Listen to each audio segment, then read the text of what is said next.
Hello guys, good morning. എൻ്റെ ഒരു lazy day in my life video ആണ് നിങ്ങൾ എന്നീ കാണാൻ പോകുന്നത്. രാവിലെ എഴുന്നേറ്റപ്പോഴത്തേക്കും ഒട്ടും മൂടില്ലായിരുന്നു. അങ്ങനെ ഞാൻ ലീവ് എടുത്തിട്ട് ഒരുപാട് എക്സ്ട്രാ വേറെ വർക്ക്സ് ഉണ്ടായിരുന്നു ചെയ്യാനായിട്ട്. അപ്പോൾ ഞാൻ അത് ചെയ്യാൻ വേണ്ടിയിട്ട് ഇന്ന് ലീവ് എടുത്തതാണ്. പക്ഷേ എന്തോ ഒരു മൂടുമില്ല. ഇങ്ങനെ ജനലിൻ്റെ അപ്പുറത്ത് നോക്കി അപ്പുറത്തെ വീട്ടിൽ നോക്കി അമ്പടുവിൻ്റെ ഡ്രസ്സൊക്കെ അല്ലേ ഇതാ കിടക്കുന്നത്. ഇന്ന് അത് ഉണക്കിയെടുത്തില്ലെങ്കിൽ ഇനി ഒരാഴ്ചത്തേക്ക് ഒരു ബക്കറ്റ് നിറയെ ഉണ്ടാവും കഴുകാനായിട്ട്. അപ്പോൾ അമ്പടുവിൻ്റെ ഡ്രസ്സ് ഒന്ന് ഉണങ്ങി കിട്ടിയാൽ മതിയായിരുന്നു. വെയിലടിക്കുന്നുണ്ട്. 2, 3, 4 ദിവസമായിട്ട് മഴയാണ്. ഓക്കെ, എൻ്റെ ഫോട്ടോ കണ്ടോ? ഇതാ വീണ്ടും എൻ്റെ ഫോട്ടോ.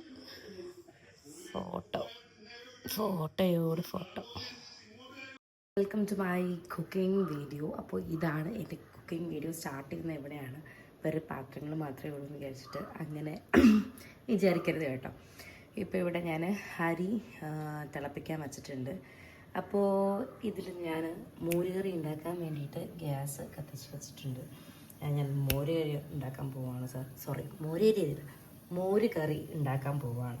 അതിനുള്ള കൂട്ടൊക്കെ ഞാൻ ഇവിടെ മിക്സിയിൽ റെഡിയാക്കി വെച്ചിട്ടുണ്ട്. ഇനി അരച്ച് എടുക്കണം. നല്ല തൈര് ഇരിപ്പുണ്ട് കേട്ടോ.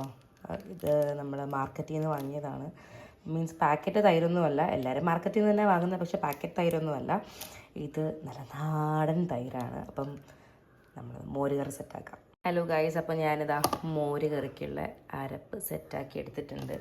ഇതിൽ പച്ചമുളക്, ചെറിയ ഉള്ളി, പിന്നെ ജീരകം, കുഞ്ഞുള്ളി, തേങ്ങ ഒക്കെ ഇട്ട് അരച്ചെടുത്തതാണ്. നമ്മൾ ഈ ഒരു കൺസിസ്റ്റൻസിയിലാണ് ഞാൻ അരച്ചെടുത്തിട്ടുള്ളത് കേട്ടോ. നമുക്ക് മീനിന് വേണ്ടി കൊഴിയാള ഇരിപ്പുണ്ട്. ഇപ്പോൾ ട്രിവാൻഡ്രം സൈഡിലൊക്കെ ഇത് കൊഴിയാള എന്നാണ് പറയുന്നത്. ചെറിയ അയലയുടെ ഒരു കസിൻ സിസ്റ്ററായിട്ടൊക്കെ വരും.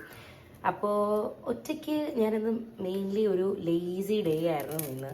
അപ്പോൾ അതുകൊണ്ട് ഞാനിന്ന് ലീവാണ്. അപ്പോൾ ഞാൻ വിചാരിച്ചു ജസ്റ്റ് ഒന്ന് വ്ലോഗ് എടുക്കാം. ഞാൻ സ്റ്റാർട്ടിങ്ങിലെ കുക്കിംഗ് മീൻസ് അരിയൊക്കെ അടുപ്പത്തിട്ടതിന് ശേഷമാണ് ഞാൻ വ്ലോഗ് തന്നെ എടുക്കാം എന്ന് വിചാരിച്ചത്. അരി ഇതിനകത്ത് സെറ്റായിക്കൊണ്ടിരിക്കുവാണ് കേട്ടോ. നമുക്ക് മോര് കറിക്കുള്ള കടുക് വറയിൽ നിന്ന് സ്റ്റാർട്ട് ചെയ്യാം. വെളിച്ചെണ്ണ ഒഴിക്കുവാണ്. പിന്നെ ചൂടാവുന്നുണ്ട്. നമുക്കതിൽ ആസ് യൂഷ്വൽ കടുക് ഇട്ട് കൊടുക്കാം. നമുക്ക് കടുക് വറ പല രീതിയിൽ സ്പെഷ്യൽ ആക്കാം കേട്ടോ. കാരണം ചിലർ നമ്മൾ കുഞ്ഞുള്ളി മാത്രം അല്ലെങ്കിൽ വറ്റൽമുളക് ഒക്കെ ഇട്ട് നമുക്ക് എത്രത്തോളം രീതിയിൽ ഡെക്കറേഷൻസ് കൂട്ടാമോ അങ്ങനെയൊക്കെ നമുക്ക് ഡെക്കറേഷൻസ് കൂട്ടാം. പക്ഷെ ഞാൻ ഒട്ടും പ്ലാൻഡ് അല്ലായിരുന്നു ഒരു വ്ളോഗ് എടുക്കാമെന്ന്. അപ്പോൾ ഞാനിവിടെ ഉള്ള സാധനങ്ങൾ വെച്ച് ഒരു കടുക് വറയാണ് ഇപ്പോൾ കാണാൻ പോകുന്നത് ഗൈസ്. അപ്പോൾ നമ്മുടെ കടുക് പൊട്ടട്ടെ. കടുക് പൊട്ടുന്നില്ലേ? പൊട്ടോ? ഞാൻ ഇച്ചിരി ഫ്ലെയിം കൂട്ടി വെച്ചിട്ടുണ്ട്. ഇനി അടുത്ത് ഈ എണ്ണയിലോട്ട് ചാടാൻ പോകുന്നത് കുഞ്ഞുള്ളിയാണ് കേട്ടോ ഗൈസ്. കുറച്ച് കുഞ്ഞുള്ളി ഞാൻ അരിഞ്ഞ് വെച്ചിട്ടുണ്ട് കടുക് വറയിലിടാൻ. അയ്യോ, ബൈ മിസ്റ്റേക്ക് ഒന്ന് അതിൽ ചാടിപ്പോയി എന്നാണ് തോന്നുന്നത്. നമുക്ക് കടുക് പൊട്ടി തുടങ്ങി. ഇനി ഫ്ലെയിം ഒന്ന് കുറച്ച് വെച്ചതിന് ശേഷം ഓക്കെ, നമുക്ക് പറഞ്ഞില്ലേ നമുക്ക് വേണമെങ്കിൽ ഡെക്കറേഷൻസ് കൂട്ടാം കേട്ടോ കടുക് വറയിൽ. എൻ്റെ ഇപ്പം കുഞ്ഞുള്ളിയും കറിവേപ്പില ഫ്രിഡ്ജിലുണ്ടോ നോക്കട്ടെ, ഒരു മിനിറ്റ്. വീട്ടിലെ ഒതൻറ്റിക് കറിവേപ്പിലയാണ്. അതെ, കറിവേപ്പിലയാണ്. ഇത് ഫ്രിഡ്ജിലിരുന്ന് എന്തുകൊണ്ട് എന്നെ എടുത്തില്ല എന്ന് പറഞ്ഞ് ഫ്രിഡ്ജിൽ തന്നെ ഇരുന്ന് നല്ല പരിവായിട്ട് ഇരിക്കുമായിരുന്നു. അപ്പോൾ ഞാനിത് കറിവേപ്പില ഇട്ടു. പച്ചമുളക് ഇല്ലായിരുന്നെങ്കിൽ ഞാനൊരു റെഡ് കളറും കൂടി കൊടുത്തേനെ. ജസ്റ്റ് ഒന്ന് ചെറിയ ഉള്ളിയുടെ കളറൊന്ന് മാറട്ടെ കേട്ടോ. വീടും ഞാനും എൻ്റെ പാചകവും. ഞാൻ ഇടയ്ക്കിടയ്ക്ക് ഇങ്ങനെ സ്ട്രെസ്സ് മാറാൻ വേണ്ടിയിട്ട് ഒറ്റയ്ക്ക് ലീവ് എടുത്ത് വീട്ടിൽ ഇരുന്ന് കുക്കിംഗ് ഒക്കെ ചെയ്ത് ഒന്ന് മൈൻഡ് റിലാക്സ് ചെയ്യുന്നൊരു ടൈപ്പ് ക്യാരക്ടറാണ് എൻ്റെത്. അപ്പോൾ നിങ്ങളും അങ്ങനെയൊക്കെയാണെന്നുണ്ടെങ്കിൽ ഒന്ന് എന്നെ പോലത്തെ ആരെങ്കിലും ഉണ്ടെങ്കിൽ ഒന്ന് കമൻറ്റ് ചെയ്യണം കേട്ടോ. കടുവറുത്തോണ്ടിരിക്കുക, എന്താ എന്നെ കട്ട് ചെയ്യുന്നില്ലേന്ന് ചോദിച്ചിട്ടാണ് ഈ ഫിഷ് ഇവിടെ ഇരിക്കുന്നത്. നമുക്ക് കട്ട് ചെയ്യാം, ശരിയാക്കാം. പരിഹാരമുണ്ട്, എല്ലാത്തിനും പരിഹാരമുണ്ട്. ഇതും കൂടി നമുക്ക് റെഡിയാക്കാം കേട്ടോ. ഗോൾഡൻ ബ്രൗൺ എന്ന് കേട്ടിട്ടുണ്ടോ? ഗോൾഡൻ ബ്രൗൺ ആവാനാണ് വെയിറ്റ് ചെയ്യുന്നത്. ഗോൾഡൻ ബ്രൗൺ എപ്പോഴാവും? ഗോൾഡ് ആവുന്നുണ്ടെന്ന് തോന്നുന്നു കേട്ടോ. ബ്രൗൺ ആവട്ടെ, ഇല്ലെങ്കിൽ കരിഞ്ഞു പോയാലോ. ഒഴിച്ചു നോക്കാം അല്ലേ? അങ്ങനെതാ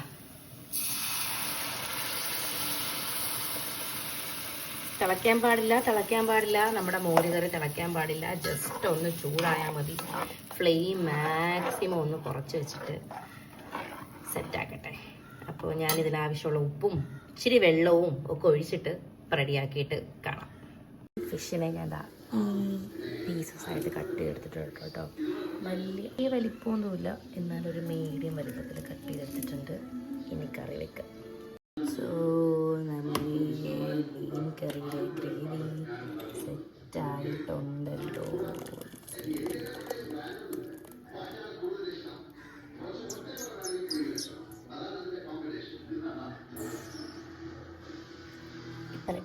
ഫിഷ് കറി അടുപ്പിലോട്ട് വയ്ക്കാൻ സെറ്റായി. കുറച്ച് ഉലുവാപ്പൊടിയും കൂടി ഇട്ട് കൊടുക്കാം കേട്ടോ.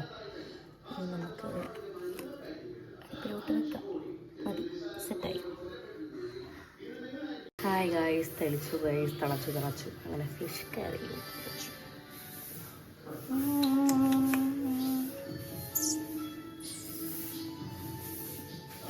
സോ ഗായ്സ്, നല്ല ആവി പറക്കുന്ന ചോറും ഇച്ചിരി മാങ്ങാച്ചാറും, നമ്മുടെ മോര് കറിയും മീൻ കറിയും. അപ്പോൾ ഇതാണ് ഇന്നത്തെ കോമ്പിനേഷൻ. നമുക്കിതിലോട്ട് കുറച്ച് മോര് കറി ഒഴിക്കാം. എൻ്റെ ബെസ്റ്റ് ഫേവറേറ്റ് കോംബോ ആണ് കേട്ടോ. മാങ്ങാച്ചാറും ചോറും നല്ല മോര് കറിയും ഫിഷ് കറി. അപ്പോൾ നമുക്ക് കഴിക്കാം. വെരി മീൻ കറി എടുക്കുന്നത് കൂടെ കാണിച്ചു കേട്ടോ. മീൻ കറി നമുക്ക് എടുക്കാം. ഓക്കേ, തിളച്ചുകൊണ്ടിരിക്കുന്ന നമ്മുടെ ചൂട് മീൻ കറി നമുക്ക് ഈ പാത്രത്തിലോട്ടാക്കാം. ഞാൻ സ്പൂണ് കഴുകിയിട്ടുണ്ട്. ജസ്റ്റ് മീൻ പൊടിഞ്ഞ് പോവരുത്, ഇളക്കരുത് എന്നാണ്. എന്നാലും നമുക്കൊരു തല എടുക്കാം. വലിയൊരു തല, ഒരു തലയും നോക്കട്ടെ.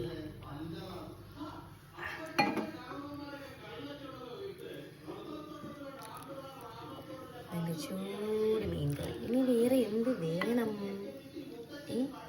ഇനി എന്ത് വേണം? അതിസമൃദ്ധമായ ഒരു ഉച്ചയും തട്ടിക്കോട്ട് ഉച്ചയും. സ്വന്തമായി ഉണ്ടാക്കി സ്വന്തമായി കഴിച്ച് നമുക്ക് ഇന്നത്തെ ദിവസം സെറ്റാക്കാം. ഒക്കെ വേണ്ടിയിട്ട് ഞാനൊന്ന് പുറത്തോട്ട് ഇറങ്ങി കേട്ടോ. ഞാൻ കുറച്ച് മുളകിൻ്റെ വിത്ത് പാകിയിട്ടുണ്ടായിരുന്നു. അപ്പോൾ അത് ഏത് വരെ ആയി എന്ന് നോക്കാൻ വേണ്ടി വന്നത്. കുറേയൊക്കെ പോയിട്ടുണ്ട് കേട്ടോ, നശിച്ച് പോയിട്ടുണ്ട് മഴയത്ത്. ഇതൊക്കെ മുളകിൻ്റെ തൈകളാണ്. അപ്പോൾ ഓക്കെ, മുളക് പൊടിച്ച് വരുന്നുണ്ട്. ഇനി നമുക്ക് ഇളക്കിയൊക്കെ നടണം. ഇച്ചിരി കൂടെ വലുതാവട്ടെ. ഇതൊക്കെ പച്ചമുളകിൻ്റെ തൈകളാണ്. ഇതൊക്കെ ഇത് ഓക്കെ. മുളക് കൂട്ടാ പെട്ടെന്ന് സെറ്റാവും. ഈ ഇല ഫെമിലിയറാണ്. നമ്മൾ ഇലയപ്പം ഉണ്ടാക്കാനൊക്കെ യൂസ് ചെയ്യും. മഴ പെയ്തപ്പോൾ വല്ലാണ്ട് അങ്ങ് പൊടിച്ച് നിൽക്കുന്നുണ്ട്. ഇലയപ്പം ഉണ്ടാക്കിയാലോ എന്നുള്ളൊരു കൗതുകം ഇല്ലാതില്ല. ചിലതിലൊക്കെ ഫുൾ മറ്റേ പുഴു കയറിയിട്ടുണ്ട് കേട്ടോ. എത്ര നാളത്തിന് ശേഷമായി വെയിലൊക്കെ അടിക്കുന്നത്.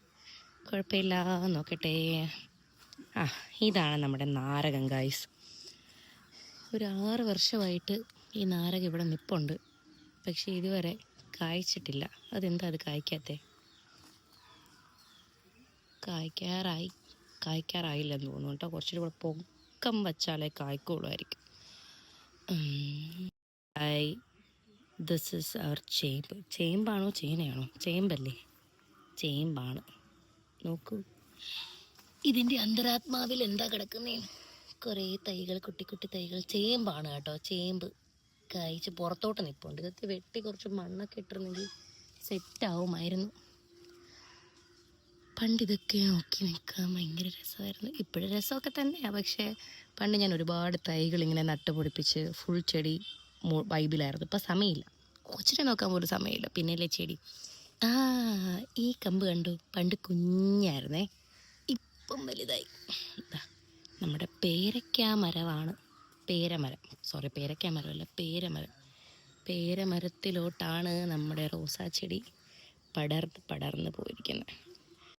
ഈ റോസാ ചെടി ഉണ്ടല്ലോ, വീട് വെച്ച് അങ്ങോട്ട് മാറുമ്പോഴത്തേക്കും ഈ റോസ ചെടിയും കൊണ്ടുപോകണം. കാരണം ഇത് ഭയങ്കര സ്പെഷ്യൽ എന്ന് വെച്ചാൽ ഇത് സ്റ്റെം എന്ന് പറയുമ്പോൾ ഇങ്ങനെ ലൂസായിട്ട് കിടക്കും, ഭയങ്കര കട്ടി, ഇങ്ങനെ മരം പോലെയൊന്നും വരത്തില്ല. പക്ഷേ ഈ സ്റ്റെമ്മ് ഇത് പടർന്ന് കയറിയിട്ട് ഇതിലുണ്ടാവുന്ന പൂക്കൾ എന്ന് പറയാൻ ഭയങ്കര ഭംഗിയാണ്. ഈ വെള്ള പൂക്കൾ ഇങ്ങനെ കൊല കൊല കൊല കൊല കൊലകൊലയായിട്ട് ഒരു തണ്ടിൽ തന്നെ ഒരു 5-6 മുട്ടൊക്കെ വന്ന് സെറ്റ് സാധനമാണ്, അടിപൊളിയാണ്. പിന്നെ ഇൻ ബിറ്റ്വീൻ നമ്മൾ വീട് വെച്ച് അപ്പുറത്തോട്ട് പോകാറായപ്പോൾ എല്ലാവരും വലുതായിട്ടുണ്ട്. നമ്മുടെ പോമഗ്രനേറ്റാണ്, പോമഗ്രനേറ്റ് ഇതിൻ്റെ ഇടയിൽ റോസയൊക്കെ നിൽപ്പുണ്ട് കേട്ടോ. പണ്ട് കുഞ്ഞായിരുന്നപ്പോൾ ഒന്നും അറിഞ്ഞില്ല. ഇപ്പം എന്താ എല്ലാം കാട് പിടിച്ചൊക്കെ നിൽപ്പുണ്ട്. ഇതിനെ ഇനി മാമൻ അതിൻ്റെ വേരോടെ എടുത്തുകൊണ്ട് പോകാൻ സമ്മതിക്കുമെന്നൊന്നും അറിയത്തില്ല, അതോ ഇവിടെ ഉപേക്ഷിക്കുമെന്നും അറിയത്തില്ല. അങ്ങനെ നമ്മുടെ പോമഗ്രനേറ്റ് ഓർ മാതളം കണ്ടോ, ഞാൻ ഒരു കുഞ്ഞിലയും അതിൻ്റെ വേരുമായിട്ട് കൊണ്ട് നട്ടതാണ്. എൻ്റെ മണി പ്ലാന്റും ഇത്രയും വളർന്നു. മണി പ്ലാന്റിനെ എന്തായാലും ഞാൻ കൊണ്ടുപോകും, കാരണം ഇത്രയും വളർന്നതല്ലേ അത്, അടിപൊളിയായിട്ടുണ്ട്. അതിലും പുഴു കയറിയിട്ടുണ്ട് കേട്ടോ ഗൈസ്. ഇങ്ങോട്ട് ചായച്ച ഇതിൻ്റെ ആക്ച്വലി ഇതൊരു കുഞ്ഞ് ഫ്രിഡ്ജിൻ്റെ, പഴയ ഫ്രിഡ്ജിൻ്റെ ഒരു ബാസ്ക്കറ്റിനകത്താണ് ഇരിക്കുന്നത്. പക്ഷേ ഇത്രയും വലുതായി, എൻ്റെ വേര് അത്രയ്ക്ക് ഇറങ്ങിയിട്ടുണ്ട്. ഇതെന്ത് ചെടിയാണ്? ഇതിൻ്റെ ഒരു പേര് ഞാൻ മറന്നുപോയി കേട്ടോ. ഈ ഒരു മരം നല്ല മരമാണ്, ഫ്രഷ് ലീവ്സ് വന്നുകൊണ്ടിരിക്കും ഡെയിലി. അത് എനിക്ക് തോന്നുന്നു ഇതൊരു മറ്റേ ഒരു ആകാശമുല്ലയോ അങ്ങനെ എന്തോ പറയത്തില്ലേ, ഒരു വെള്ളപ്പൂ വരും ഇത് വലുതാകുമ്പോൾ. നമ്മുടെ ഗൗരിയുടെ ഫേവറേറ്റ് പുളിഞ്ചിക്കൻ മരം. എവിടെ നിന്നൊക്കെ കൊണ്ട് നട്ടിട്ടുണ്ടെന്ന് എനിക്കറിയത്തില്ല, പക്ഷേ ഒരു പുളിഞ്ചിക്കൻ മരവും ഇവിടെയുണ്ട്. ഇതിനെയും വേരോടെ എടുക്കാൻ പറ്റുന്നത് ടാസ്ക്കാണെന്ന് തോന്നുന്നത്, കാരണം വലിയ മരമായല്ലോ. ഇത് ഞാൻ എൻ്റെ ഒരു ഫ്രണ്ടിൻ്റെ വീട്ടിൽ നിന്ന് ഒരു തൈ, ഇത് ഭയങ്കര പെട്ടെന്ന് വളരും കേട്ടോ, നല്ല രസമാണ്. നമ്മൾ മറ്റേ എന്താ പറയുക, മുറ്റത്തൊക്കെ നമ്മൾ നല്ലപോലെ മുറ്റം ഒരു ചെറിയൊരു കുട്ടി ഗാർഡൻ ആക്കാനുള്ളൊരു ലോണൊക്കെ സെറ്റ് ചെയ്തതിന് ശേഷം ഇതതിൻ്റെ ബോർഡറിലൊക്കെ വെച്ച് കൊടുത്താൽ സെറ്റായിരിക്കും. ഇത് ഡുവൽ കളറാണ്, ബാക്കിൽ വയലറ്റും അകത്ത് പച്ചയും. അപ്പം ഇത് നമുക്ക് എളുപ്പമാണ്, പെട്ടെന്ന് പൊടിക്കുകയും ചെയ്യും. ഇതിൻ്റെ ഒരു ജസ്റ്റ് കമ്പ് മീൻസ് വേരോടെ വന്നില്ലെങ്കിലും തണ്ടായാലും മതി, പെട്ടെന്ന് പൊടിച്ചു വരും. അതിന്ന് വേര് വന്നോളും. ഇതാണ് മുല്ല എന്തായാലും കൊണ്ടുപോകും കേട്ടോ. മുല്ലയുടെ അതാ ഇവിടെ നിൽക്കുന്നത്, ഇതാണ് പേരൻറ്റ് പ്ലാന്റ്. എന്തുകൊണ്ട് ഞാൻ മുല്ലയെ ശ്രദ്ധിച്ചില്ല? മുല്ലയും കൊണ്ടുപോകണം. ഇതെല്ലാം നമ്മൾ വീട് വെച്ച് മാറുമ്പോഴത്തേക്കും അവിടെ എല്ലാം സെറ്റാക്കണം. ഇതാ നിൽക്കുന്നു. ബാക്കി മതിലും ഫുള്ള് കയറിയിട്ടുണ്ട് കേട്ടോ, മതിലും ഫുള്ള് പൊടിച്ച് കയറിയിട്ടുണ്ട്. തെറ്റിയുടെ മുട്ട കാണാമോ ഗായ്സ്? മുട്ടല്ലല്ലോ, തെറ്റിയുടെ വിത്ത്. തെറ്റിപ്പൂവിൻ്റെ വിത്ത്. ആ പൂവെല്ലാം വലുതായി, ഞങ്ങളും വലുതായി, ഞങ്ങളുടെ വീട്ടിലെ മരങ്ങളും വലുതായി. അപ്പോൾ ജസ്റ്റ് ഞാൻ ഫുഡ് കഴിച്ചിട്ട് ക്ഷീണം തീർക്കാനായിട്ട് ജസ്റ്റ് ചെടികളൊക്കെ വന്നൊന്ന് നോക്കിയതാണ്. കൊണ്ടുപോവേണ്ടതെല്ലാം കൊണ്ടുപോകണമല്ലോ. എൻ്റെ ചെടികൾ എന്തായാലും ഞാൻ കൊണ്ടുപോകും. 2-3 ഐറ്റങ്ങൾ. റോസ എന്തായാലും ഫുള്ള് ഞാൻ കൊണ്ടുപോകും. മുല്ല, ഇത് നമ്മുടെ മണി പ്ലാന്റാണ് മെയിൻ. മണി പ്ലാന്റും കൊണ്ടുപോകണം. പിന്നെ ഞാൻ വിചാരിച്ചു ഈ മണി പ്ലാന്റ് സെറ്റാക്കാൻ വേണ്ടിയിട്ടേ ഞാൻ യൂട്യൂബിലൊരു റീല് കണ്ടിട്ടുണ്ടായിരുന്നേ. ഒരു ജൂട്ട് കയർ റോപ്പൊക്കെ വെച്ചിട്ട് ഒരു സെറാമിക് പോട്ടിൽ ചെയ്യുന്നൊരു ആർട്ട് വർക്കിൻ്റെ ഒരു റീല് കണ്ടിട്ടുണ്ടായിരുന്നു. അപ്പോൾ അത് ചെയ്ത് മണി പ്ലാന്റ് ഞാൻ സെറ്റാക്കാം. അതൊരു ഞാൻ ഡീറ്റെയിൽഡ് വീഡിയോ ഇട്ടിടാം കേട്ടോ ഗൈസ്. ഇത് പണ്ട് 2023 എനിക്ക് ഈ ഒരു ടേർട്ടിൽ വൈൻ്റെ ഒരു വട്ടമുണ്ടായിരുന്നു. ടേർട്ടിൽ വൈൻ ഞാൻ ഒരുപാട് ചെടിച്ചുട്ടിയൊക്കെ മേടിച്ചിങ്ങനെ തൂക്കി വീട് ഫുൾ ടർട്ടിൽ വൈനായിരുന്ന ഒരു കാലമുണ്ടായിരുന്നു. ആ സമയത്ത് കിടന്ന ടർട്ടിൽ വൈൻ്റെ അവശിഷ്ടങ്ങൾ മഴയത്ത് പൊടിച്ചതാണ് ഗൈസ്. നട്ട് വളർത്തിയാൽ ഇങ്ങനെ കിടക്കത്തില്ല. ഇപ്പോൾ വെറുതെ പൊടിച്ചു കിടപ്പുണ്ട്. സൂര്യമാവാ, എത്ര നാളായി കണ്ടിട്ട്. മഴയോട് മഴ. എങ്ങനെ ഇരിക്കുന്നു? Full turtle wine. ഇവിടെയും ടർട്ടിൽ വൈൻ. ഇത് നമ്മുടെ പഴയ വീടാണ് കേട്ടോ ഗൈസ്. നമ്മളിത് പുതിയ വീട്ടിലോട്ട് പോകുമ്പോഴത്തേക്ക് എന്തായാലും മിസ് ചെയ്യും. ഞാൻ ചെടികളെയും കൊണ്ടുപോകും. ചെടികളെ മിസ് ചെയ്യാൻ സമ്മതിക്കത്തില്ല. പിന്നെ ഇത് നമ്മുടെ കിണറിൻ്റെ സൈഡിൽ ഞാൻ മേടിച്ച് കഴിച്ച റംബൂട്ടാൻ്റെ വിത്തുകൾ ഇട്ട് മുളപ്പിച്ചതാണ്. ഇത് ഇത് പേരൻറ്റ്, ഇത് കുട്ടി. അതായത് ഇതിന് ഫസ്റ്റ് ഒരാഴ്ച ഡിഫറൻസിൽ രണ്ടും പൊടിപ്പിച്ചെടുത്തതാണ്. അങ്ങനെ ഈ റംബൂട്ടാനും ഞാൻ അങ്ങോട്ട് കൊണ്ടുപോകാൻ വേണ്ടിയിട്ട് ചെറിയ ചെറിയ ചെടിച്ചട്ടികളിൽ മുളപ്പിച്ചെടുത്ത് നിർത്തിയിരിക്കുന്നതാണ്. റീപ്ലാന്റിങ് വീഡിയോയും ഞാൻ ഇടുന്നതാണ്. എല്ലാം ഞാൻ അപ്പോൾ ഇത്രയേ ഉള്ളൂ ഗായ്സ് ഇന്നത്തെ വീഡിയോ. ഞാൻ എന്താ വീട് പണി നടക്കുന്നിടത്ത് നമ്മൾ വന്നിട്ടുണ്ട്. അപ്പോൾ ഇതും കൂടി ആഡ് ആക്കുവാണെങ്കിൽ വീഡിയോ അത്യാവശ്യം നല്ല രീതിയിൽ ലോങ് ആയിപ്പോയി. ഇപ്പോഴേ ഇച്ചിരി ലെങ്ത് ഉണ്ടെന്ന് തോന്നുന്നു. എടുത്തെടുത്ത് വന്നപ്പോൾ ഇച്ചിരി ലെങ്ത് കൂടിപ്പോയി. അപ്പോൾ പറ്റുമെങ്കിൽ ഈവനിങ് വ്ളോഗ് പോലെ എപ്പോഴെങ്കിലും സം ഡേയ്സ് ലേറ്റർ ഇടാം. അപ്പോൾ അമ്പുടിനെ ഞാൻ നഴ്സറിയിൽ നിന്ന് പിക്ക് ചെയ്തിട്ടുണ്ടായിരുന്നു.